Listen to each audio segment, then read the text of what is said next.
ಪಟ್ಟಣದ ತಾಲೂಕು ಕಚೇರಿ ಸಭಾಂಗಣದಲ್ಲಿ ಮಂಗಳವಾರ ಜಿಲ್ಲಾಧಿಕಾರಿ ವೈಎಸ್ ಪಾಟೀಲ್ ಸಭೆ ನಡೆಸಿದರು. ಮಧುಗಿರಿ ಸಾರ್ವಜನಿಕರ ಕೆಲಸ ಕಾರ್ಯಗಳನ್ನು ಶೀಘ್ರವಾಗಿ ಮಾಡಿಕೊಡುವ ಮೂಲಕ ಉತ್ತಮ ಹೆಸರು ಗಳಿಸಬೇಕು ಎಂದು ಜಿಲ್ಲಾಧಿಕಾರಿ ವೈಎಸ್ ಪಾಟೀಲ್ ಅಧಿಕಾರಿಗಳಿಗೆ ತಿಳಿಸಿದರು.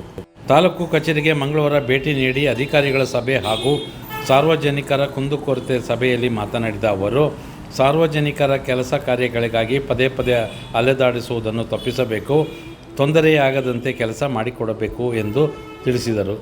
ಪಹಣಿ ತಿದ್ದುಪಡಿ ಸೇರಿದಂತೆ ಇನ್ನಿತರೆ ಕೆಲಸಗಳು ತಡವಾಗದಂತೆ ನೋಡಿಕೊಳ್ಳಬೇಕು ಎಂದರು. ಸಾರ್ವಜನಿಕರಿಂದ ರಸ್ತೆ ಒತ್ತುವರಿ ತೆರವು, ಪಹಣಿ ತಿದ್ದುಪಡಿ, ಸಂಧ್ಯಾ ಸುರಕ್ಷತಾ ಅರ್ಜಿಗಳು ಬಂದಿದ್ದವು.